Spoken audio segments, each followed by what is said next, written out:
Hai, Assalamualaikum warahmatullahi wabarakatuh. Saya Rodi Abdul Karim, nombor anggota T11468666. Pada hari ini, saya akan membentangkan tentang pengenalan kepada peralatan menyelamat aras tinggi. Baik, kita beralih kepada pengenalan. Okey, Angkatan Pertahanan Awam telah pun mempunyai beberapa peralatan menyelamat aras tinggi. Antaranya ialah melalui AND.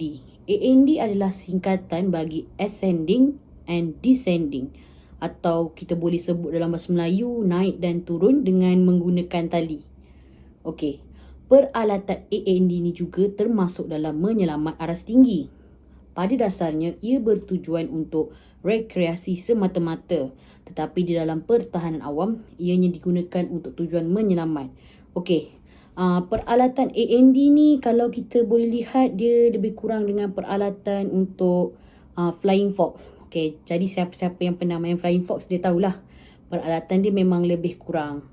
Okey, untuk melaksanakan kerja-kerja menyelamat tersebut, maka beberapa peralatan dicipta mengikut keperluan dan kegunaan. Baik, kita beralih kepada jenis-jenis tali yang ada.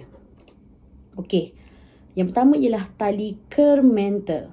Okey, tali kermentel ni terdapat dua jenis tali kermentel yang digunakan oleh Angkatan Pertahanan Awam. Yang pertama ialah tali statik dan yang kedua ialah dinamik. Okey, mari kita lihat satu-satu.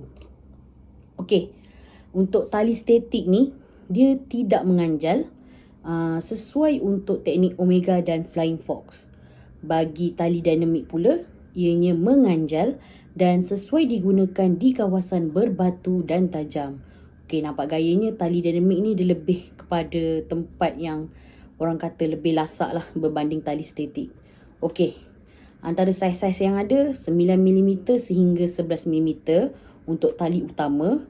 Bebanan yang boleh diangkat ialah 2,200 kg hingga 2,400 kg. Okey, yang kedua ialah 5mm sehingga 7mm, iaitu ialah tali perantaraan dan bebanan yang boleh diangkat adalah 500 kg sehingga 800 kg. Okey, seterusnya. Okey, anggota penyelamat wajib mengenali tali dan tahu membuat simpulan dan ikatan. Membuat simpulan dan ikatan yang salah akibatnya buruk dan boleh membawa kepada maut. Anggota penyelamat perlu mengetahui dan mempelajari semua aspek tentang tali. Okey, jadi kiranya anggota penyelamat ni orang kata kena katam lah bab-bab tali ni. Kalau tak, ini akan mengundang bahaya jika mereka menjalankan misi menyelamat. Okey, seterusnya kita lihat di sini ada braided nylon rope, iaitu tali dia seperti ciri-ciri talinya ialah kekukuhan, keanjalan yang besar. Okey, bagi braided polyester rope, ianya ketahanan mencair, tahan pancaran matahari, tahan geseran, tahan kimia dan kurang anjaran. Seterusnya kita boleh lihat ciri-ciri kerosakan kepada tali yang ada. Okey, yang pertama geseran, reput, terluka, terlalu bengkok, bercendawan, kekotoran memasuki ke dalam fiber melalui alatan bergaris, terdedah terus-menerus kepada cahaya matahari, terkena asid ataupun alkali melalui puli yang sempit.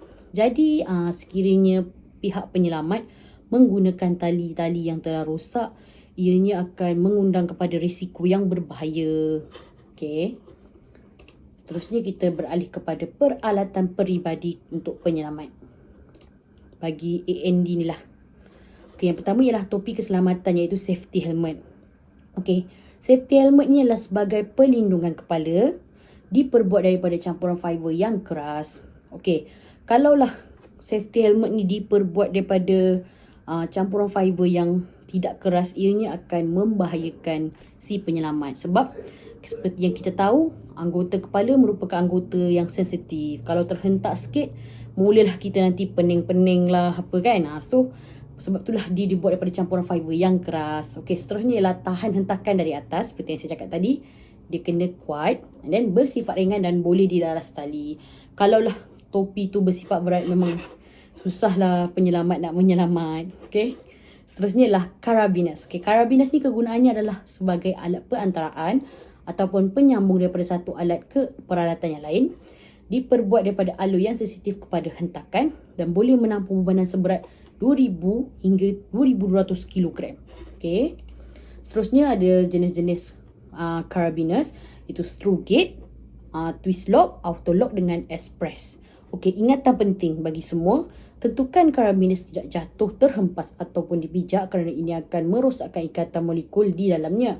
Tentukan carabiners tidak bergesel dengan permukaan kasar atau bucu tajam. Ini akan menyebabkan ianya terguris. Carabiners yang haus, retak terguris hendaklah dihapuskan serta-merta. Okey.